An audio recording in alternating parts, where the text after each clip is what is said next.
Hola, ¿cómo estás? Guten Tag, wie geht es Ihnen? Hey, what's going on, guys? Um,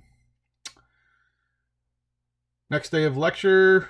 We are actually going to finish the unit today. Yay! We're going to start with a challenge question. Then we'll get into dissolving molecular versus ionic compounds. And eventually we get into colligative properties and a few calculations.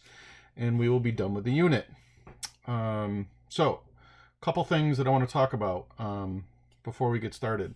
First of all, some of you are having some issues with uploading to Google Classroom, right? You gotta figure it out, all right? So either talk to your friends, or there's a help desk you can call, all right? Because right now I got you guys are turning work in all over the place, and it's really hard to keep track of.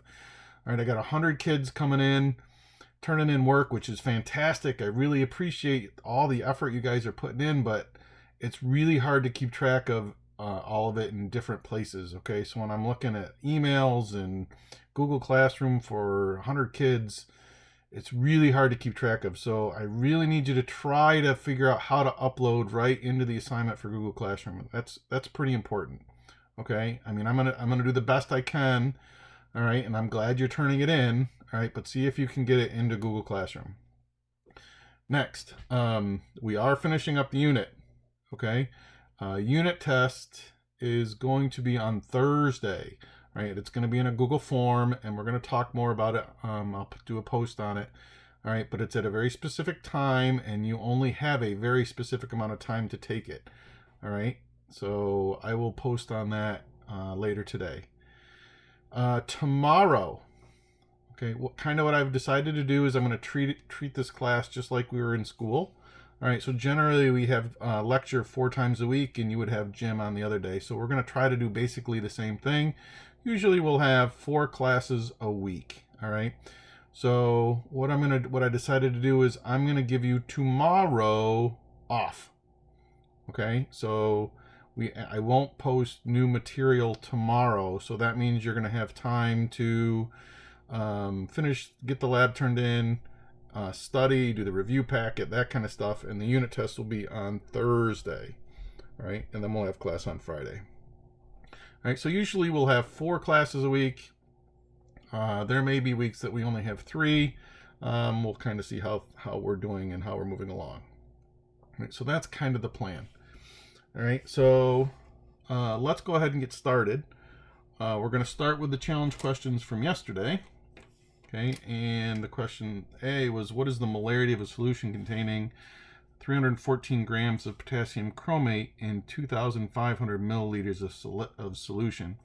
Well, remember that molarity equals moles over liters. All right, so it doesn't give us moles or liters. All right, it does give us milliliters, and you should know how to convert this to liters. So we go 3 places to the left. All right, so our molarity, or big M, is equal to moles, and we know now we have 2.5 liters. To calculate the moles of potassium chromate, we need a couple things. So we're going to need the formula for potassium chromate. All right, so how do we put this together? Well, we're going to crisscross. All right, we're going to crisscross. And for those of you that don't remember what chromate is, all right, remember you have table E. Chromate is CrO4 with a -2 charge. So we have K, which is +1, CrO4 with a -2. This comes over here, this comes over here, and we got K2CrO4. Right, now we're going to need the GFM of this. All right, so we have Ks, and we have Crs, and we have Os. We have 2 of these, and 1 of these, and 4 of these. And K is, I'm going to have to look these up just like you guys are.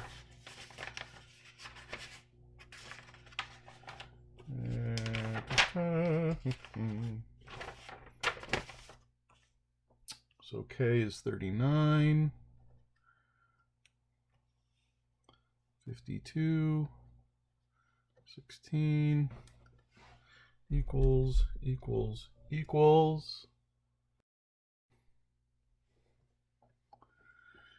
Let's see, this is 52, and this is 64, and this is 60, 78. I'm going to add all that up. 194 grams per mole.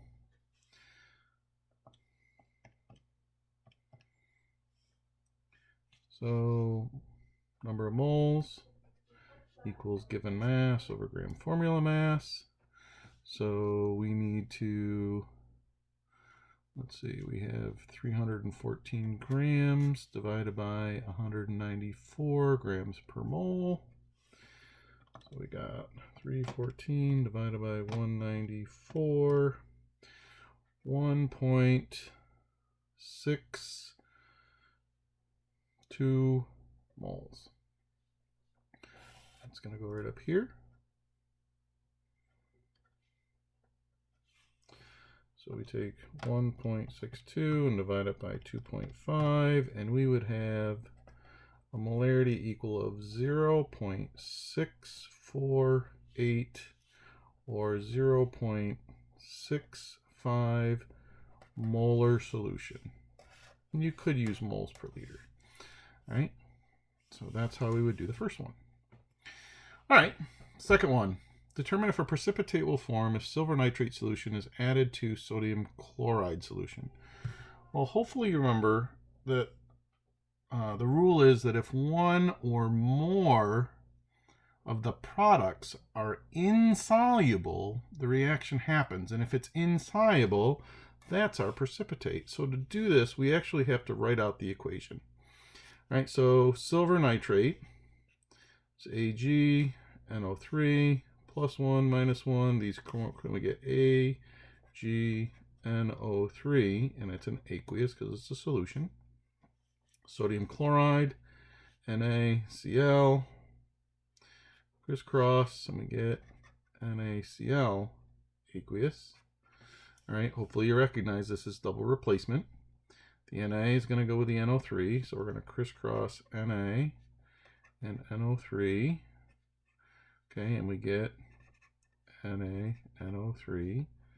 And then we got to put Ag and Cl together.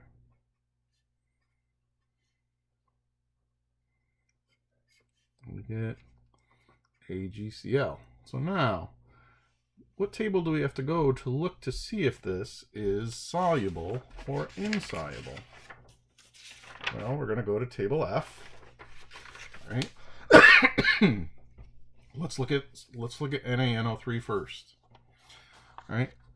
Well, both of them are on here. Here's Na and here's NO3. They are both on the soluble side, and there are no exceptions. So this stays in solution. So this is an aqueous. Okay, this is still dissolved in the water. All right, so let's look at this guy. Ag isn't on here very often, but Cl is. Here it is. Okay, here's Cl. Cl is on the soluble side, except that when it's with one of these. And sure, here we go. Okay, AgCl, all right, is one of the exceptions. So normally chlorine is soluble, but when it's with Ag, that tells us that it's insoluble. So this guy is insoluble, which means it's a solid. Okay, this reaction will take place, and this will precipitate. Okay, we will get and it's actually white. All right, we would get a white precipitate out of that. Okay, all right, so there are our challenge questions.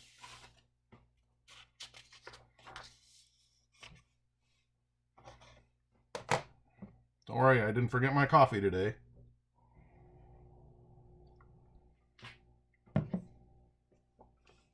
All right, so we're going to, excuse me. Okay, we're going to talk about dissolving molecular compounds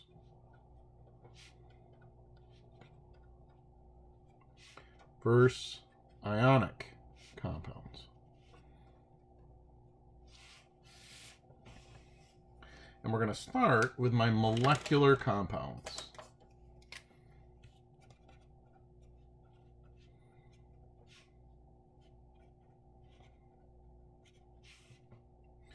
Right, so my molecular compounds, these are ones that have our covalent bonds.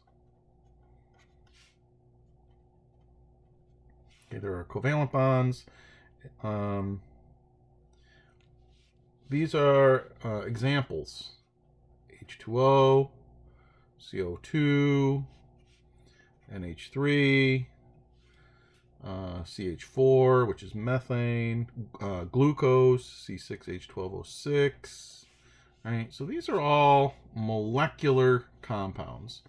Right, they're all held together by covalent bonds, which are very strong.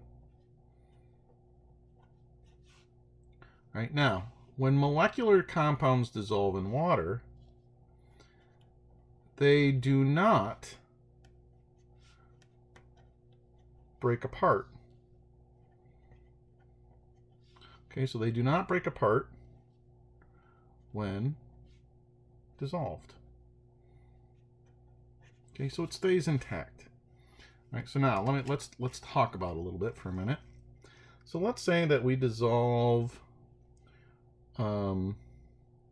one atom of, or one molecule of C6H12O6 solid.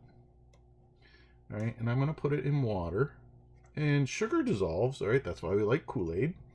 All right, but this does not break apart. It's molecular. All right, so it would dissolve, and we would get one C6H12O6 aqueous.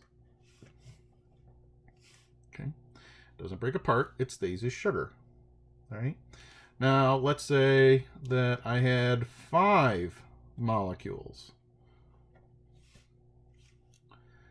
I would get 5 dissolved molecules. I could also think about this in terms of moles. Let's say I had 4.2 moles of C6H12O6 and I put it in water. We would get 4.2 moles of glucose aqueous. All right, so this is a 1-to-1 ratio. Okay. Ammonia.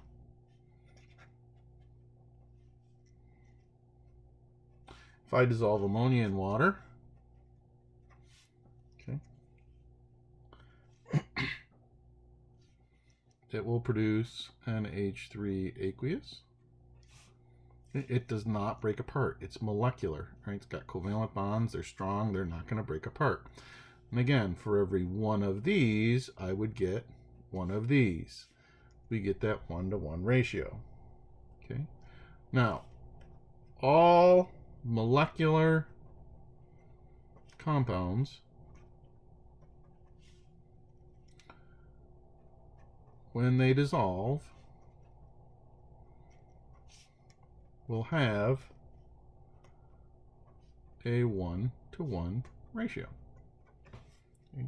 All moleculars have that 1-to-1 ratio. For every 1 solid particle, we get 1 aqueous particle. Or for 1 mole of solid particles, we get 1 mole of aqueous particles.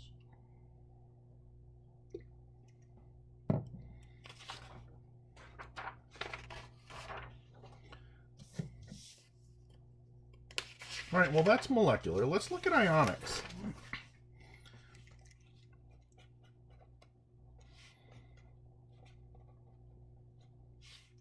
And remember, our ionic compounds are our salts. Okay. Why do ionic compounds dissolve in water? Molecule ion attraction. Okay, so salts will dissolve in water because of molecule ion attraction. Now, because of molecule ion attraction, okay, these compounds break into ions.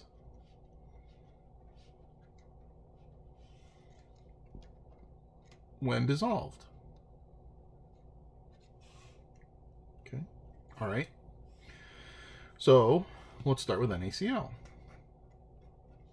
or table salt. If we have NaCl solid and we put it into water, okay, because of molecule ion attraction, the water molecule is very, very, very polar.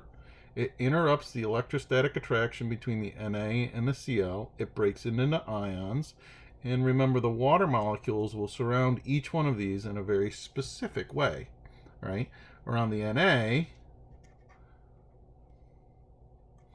okay, the O's are going to be in. And around the Cl, the H's are going to be in. And these are going to be in aqueous form. So for every one of these, I get one Na and I get one Cl. But how many dissolved particles do I get? For every one of these, I get 2 dissolved particles. Okay, so what if I had 2 of these? Well, I would get 2 of these and 2 of these for a total of 4 dissolved particles. What if I have 5 moles of NaCl that dissolve? Well, I would get 5 moles of this, 5 moles of this, for a total of 10 moles of dissolved particles. Right? So now this ratio is a 1:2 ratio. Okay. KCl does the same thing. It breaks into K plus aqueous in water and Cl minus aqueous. For every one of these, we get one of those and one of those for 2 dissolved particles. Okay. All right, well, what about magnesium bromide? MgBr2 solid. Well, when we put MgBr2 solid in water, it will dissolve, okay? And we will get an Mg plus 2 aqueous, and we will get 2 Br minus aqueous. We get 2. So for every 1 magnesium bromide, we get 1 magnesium, and we get 2 bromines. This time, we get 3 dissolved particles. So what would my ratio be? For every 1 solid particle we dissolve, we get 3 dissolved particles. Okay.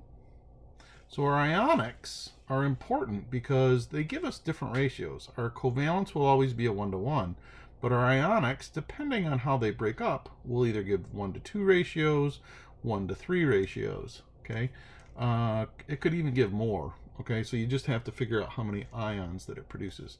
This is going to be important in the next thing that we're going to do, and that's called colligative properties.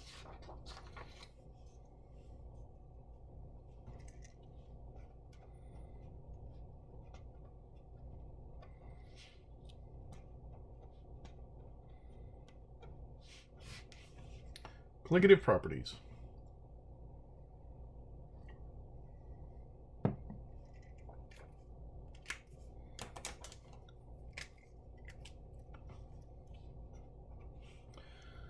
This is a property of a solution that depends only on the number of solute particles dissolved in solution. Property of a solution that depends only on the number of solute particles dissolved in the solution. Okay.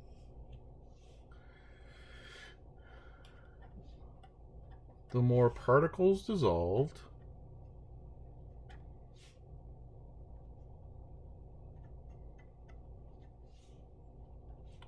the greater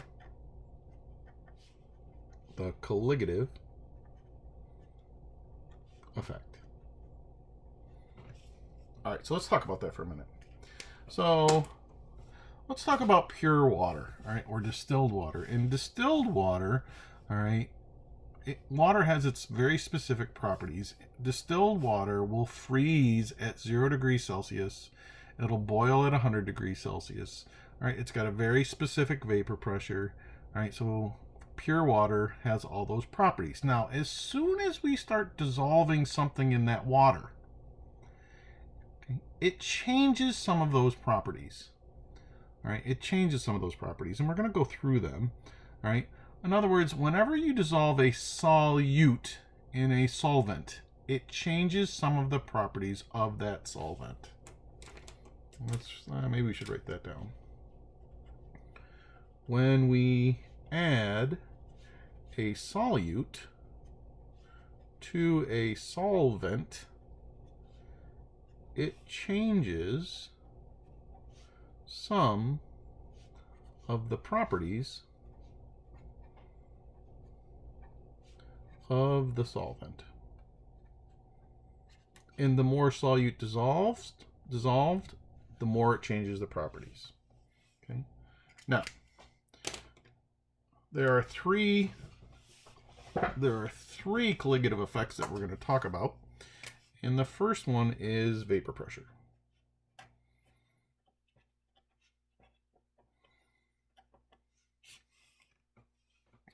Okay. And the colligative effect is this. As we add a solute to a solution, the vapor pressure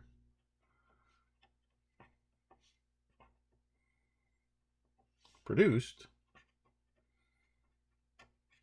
decreases. All right, now it's been a while since we've talked about vapor pressure, so maybe we should do a quick review. All right, so let's do a quick review. All right, so we have an Erlenmeyer flask.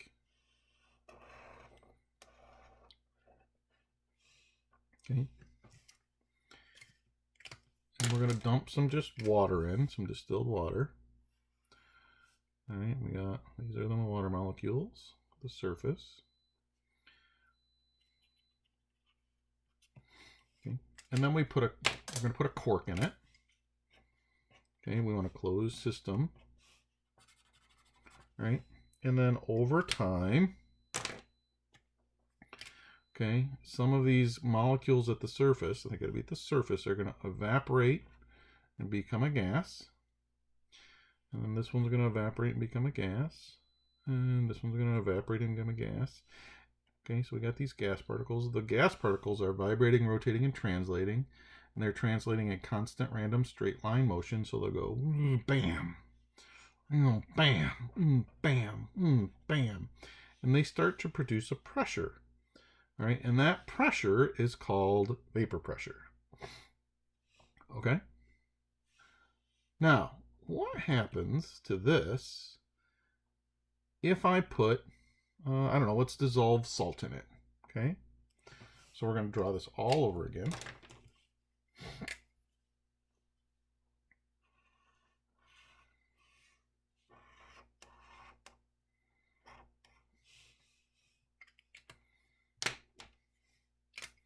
Now we dump in our water. Okay, now I'm going to use blue as a water molecule, and I'm going to use red as an Na plus ion. Blue and red and orange. I think you'll be able to tell the difference there. And this is going to be a Cl minus. All right, so now I'm going to dump this in here. When I dump the salt in, the salt dissolves into the solution.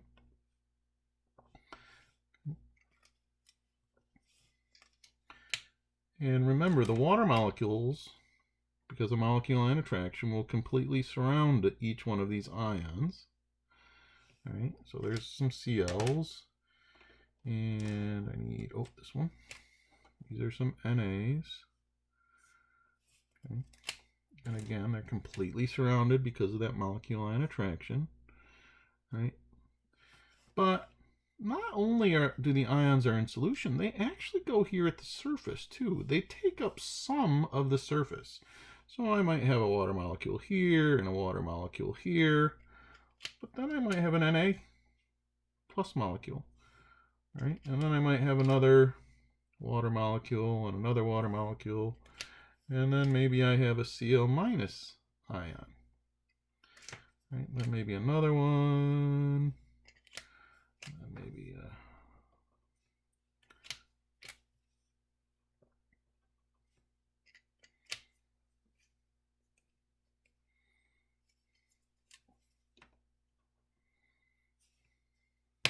Ooh, dropping stuff.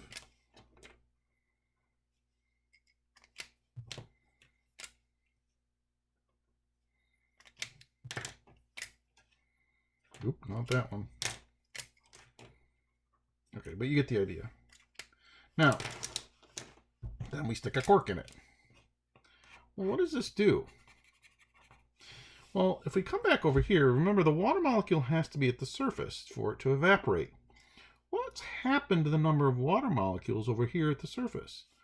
They've gotten fewer water molecules at the surface. So that means we're going to have fewer gas particles evaporate. So if we have fewer gas particles evaporating, that means our vapor pressure is going to decrease. Okay, let's write some things.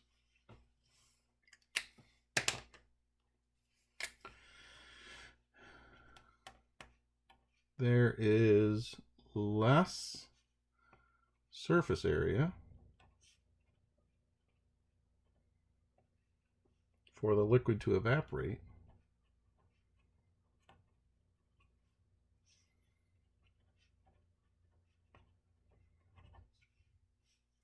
and become a gas.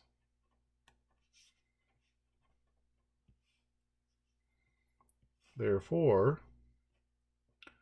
less gas is produced,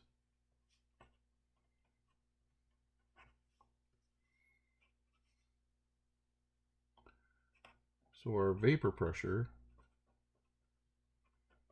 decreases.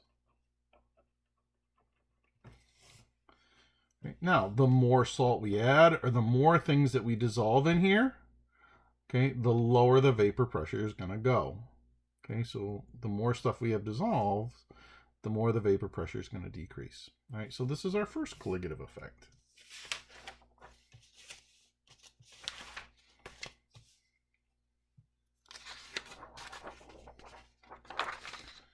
All right, let's talk about our dropping stuff.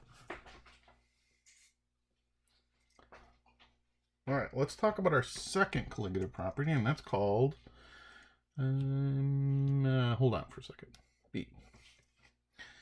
So I always have this discussion in class with my students, and I always ask them, how many of them or how many of you have ever made pasta, whether it's spaghetti or maybe it's for mac and cheese or whatever. And generally everyone puts up their hand, and then I'll say to them, how many of you put salt in the water when you cook your spaghetti? And, you know, usually half or so of the people raise their hand, and then I'll go around and I'll say, hey, why do you put the salt in the water? And we'll go around, and most people will say, because that's what my mom does, which is great because that's what I did too. All right, but the real, a lot of people, and then a lot of people will say, oh, it makes the pasta cook faster. Okay. Or some people will say it makes the water boil faster. Okay. Well, what does the salt really do? Why do we put the salt in the water? Well, it has to do with our next colligative property, and it's called boiling point elevation.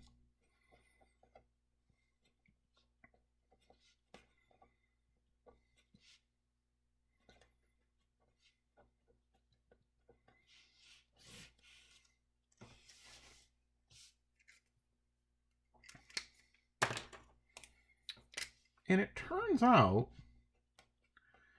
if we add a solute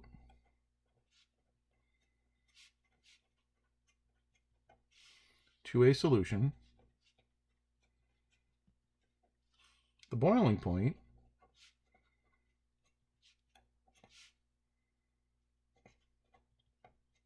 increases. The boiling point increases. Why? Well, remember, what is boiling? Right? Quick review for boiling. Okay, we have water in here. Okay, it's pushing the pressure up. Okay, and that's the vapor pressure. But at the same time, there's an external pressure pushing down. Boiling is when the pressure pushing up is equal to the pressure pushing down. For normal water, that's 101.3 kPa. Okay, because that's what external pressure is. Well, at what temperature does water produce 101.3 kPa? 100 degrees C. All right, quick review of what boiling was. All right, so now, as we add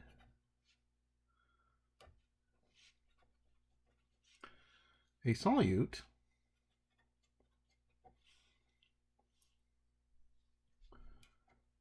the vapor pressure decreases,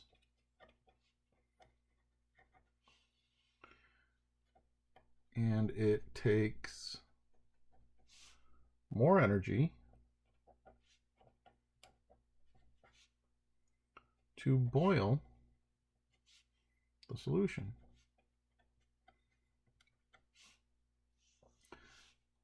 So because we need more energy,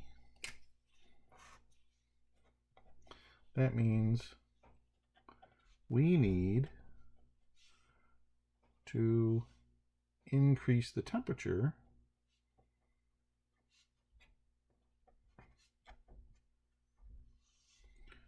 to raise the vapor pressure.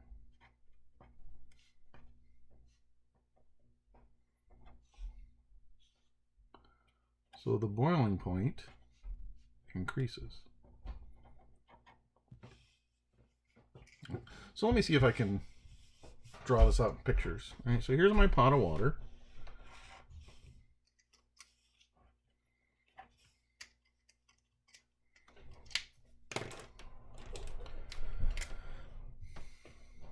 Okay.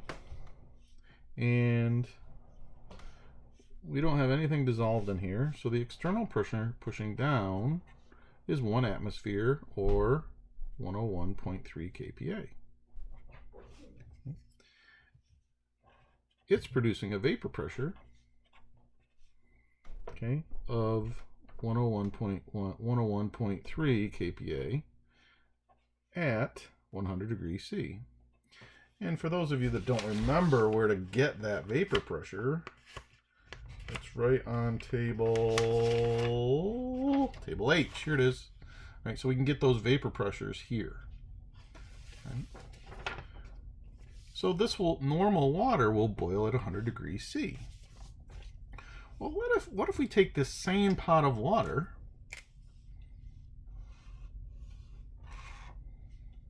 except this time I'm going to add some NaCl to it, some salt.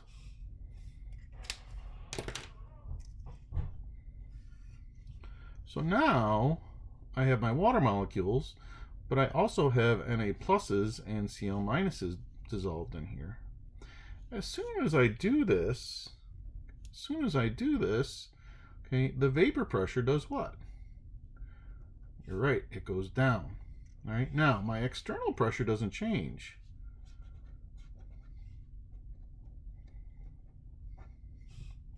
But let's say that this is, okay, at 100 degrees Celsius. Now it no longer produces a kPa, a vapor pressure of 101.3. It might only produce 98 kPa vapor pressure.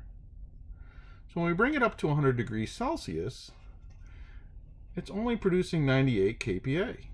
Will this boil? The answer is no. So how will I have to get this to boil? Well, I'm going to have to add more energy, and I'm going to raise the temp to, I don't know, maybe it would have to be 103 degrees Celsius. So I'd have to increase the temperature, okay, of the water to make it boil to compensate, okay, for this salt being in there. All right, well, let's go back to why we put salt in water. It's definitely not to make it boil faster. Matter of fact, it's going to boil slower. And the reason it's going to boil slower is we're going to have to raise the temperature further. Right? Now, would it cook the pasta faster? Maybe a little bit, but the difference would be fractional. So you really wouldn't, it's really not going to make a difference. So it really doesn't cook it faster either. All right? So why do we put salt in water? Well, in reality, it's just for taste. Okay? It flavors the pasta. Okay? Anyways, we can actually calculate this boiling point elevation. Right? And it's a formula that you have to know. Delta TB equals KB times little m times DC. Right, so you do need to know this. Right, now let's go through it. Delta TB stands for change in boiling point.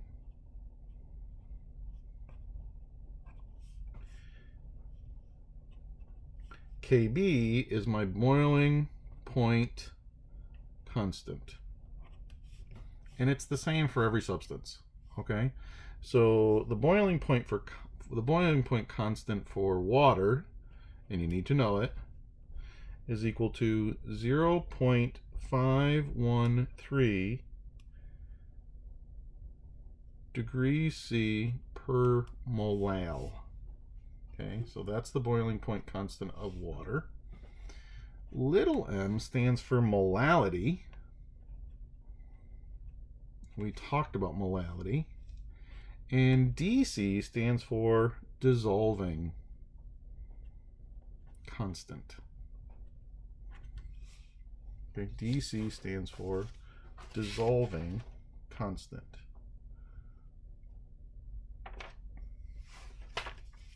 Okay. So we now know what that is. We know what this is. We know how to calculate molality.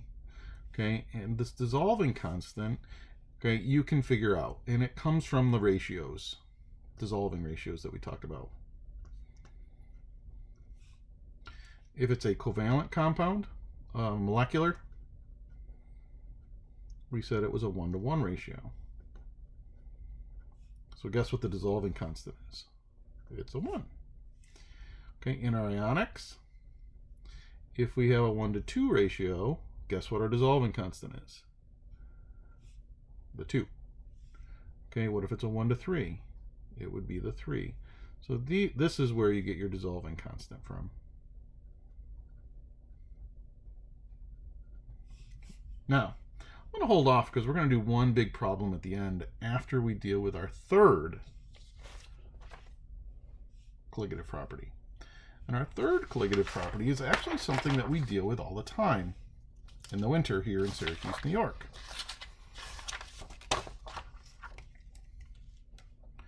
Okay, and the third one is called freezing point depression.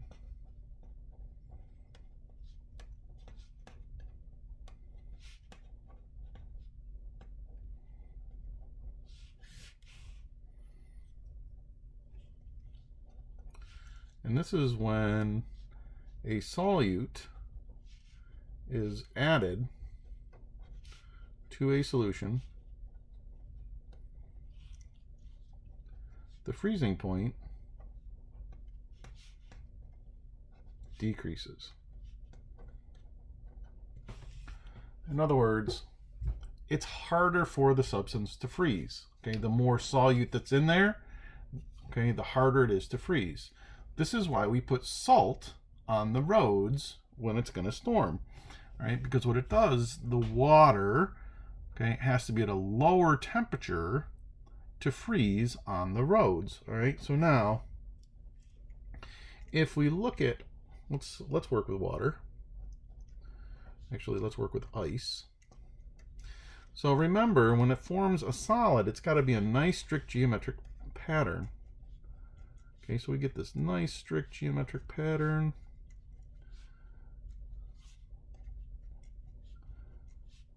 Remember, this is held together by hydrogen bonds.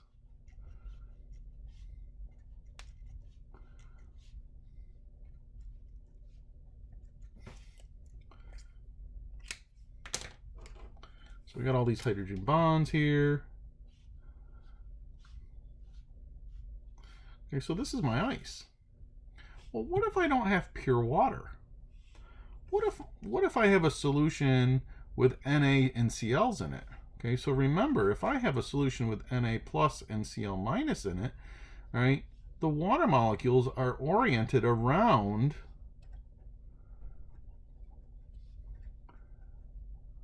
that Na and Cl.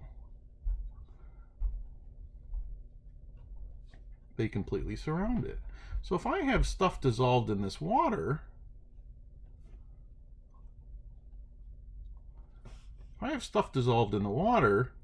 right, I have to overcome all these intermolecular forces, and this has to go over here and become this. Well, what happens to the NAs and the Cls? Well, they get stuck in these spaces, all right? So we end up with, we have to put the ions in these spaces. It's harder to do this, which means we need a colder temperature. Okay, so instead of freezing at 0, it might freeze at -5 or -10, depending on how much salt is dissolved in that water, which is what's going on in our roads. Okay. Now, this also has a formula, and it's just like the other formula that we just talked about.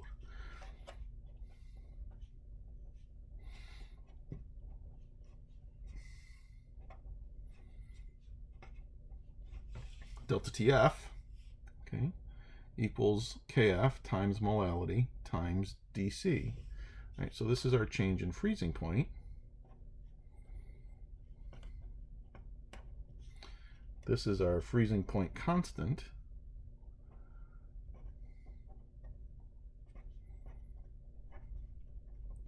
And guess what?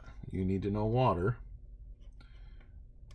H2O is equal to negative 1.86 degrees C per molal. Okay, so you need to memorize that. This is molality. And this, again, is that dissolving constant.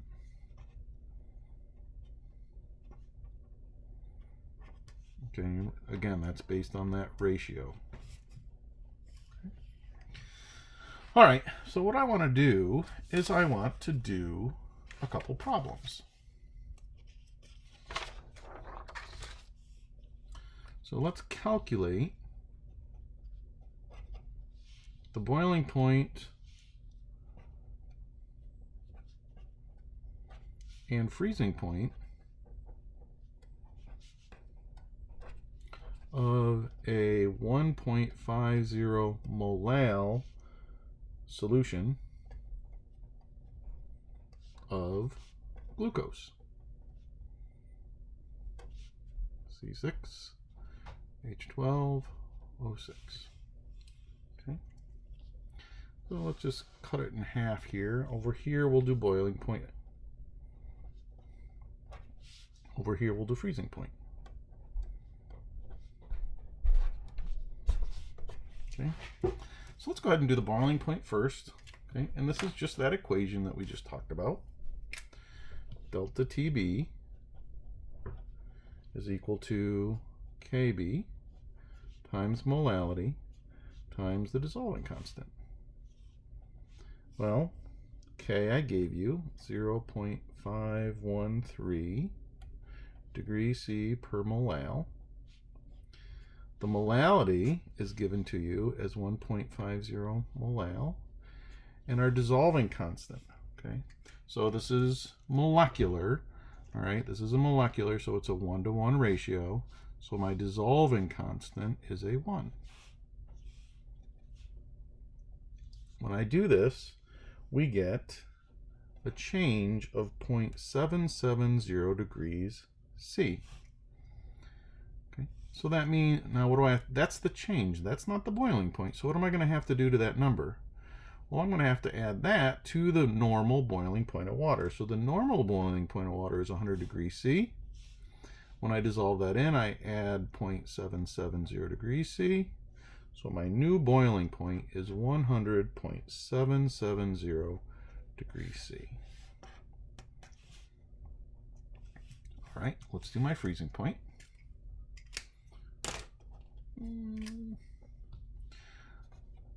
Delta TF is equal to KF times molality times dissolving constant.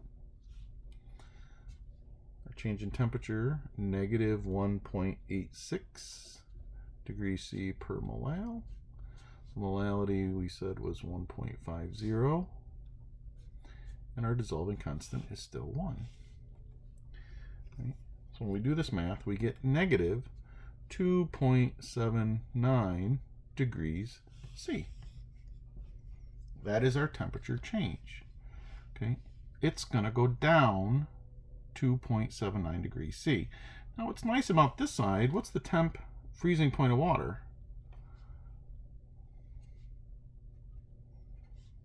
It's 0. All right, so what's the change going to be? Well, it's going to go down negative 2.79. So actually, this number is the new freezing point.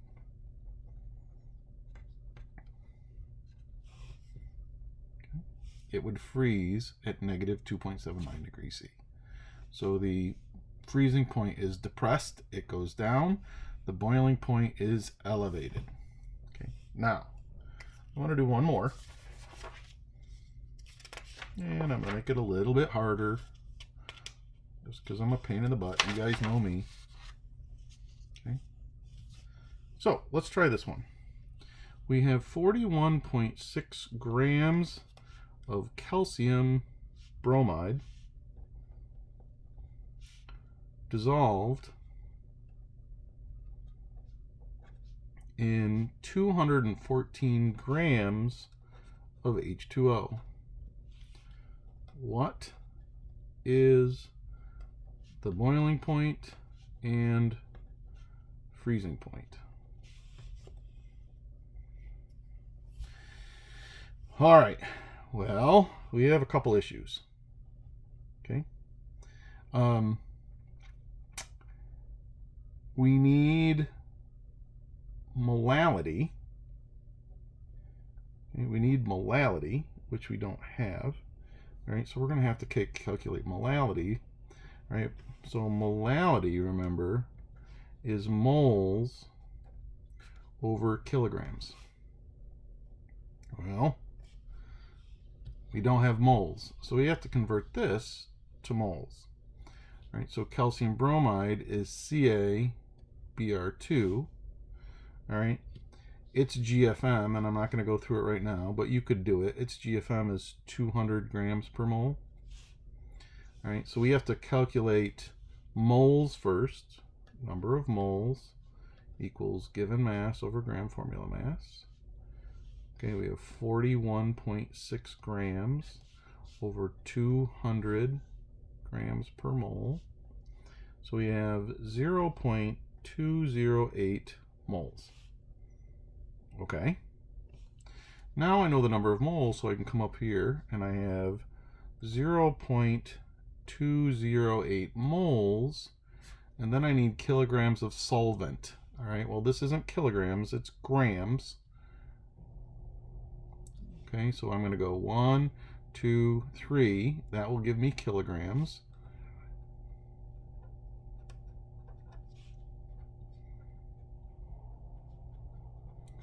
So my molality is 0.972 molal.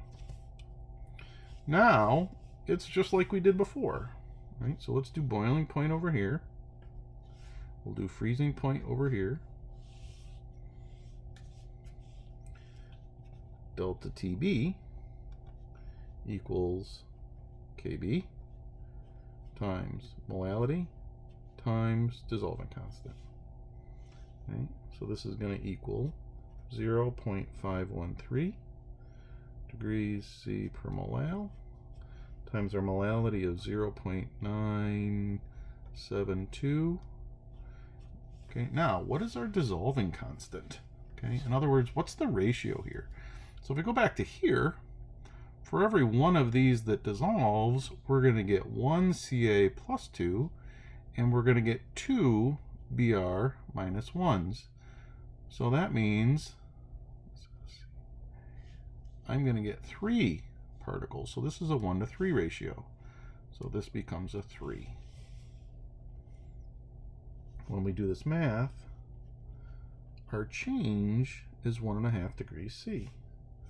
Right, that's our change in temperature. What do I have to do that to? I have to add 100 plus 1.50, and then my new temperature is 101.50 degrees C.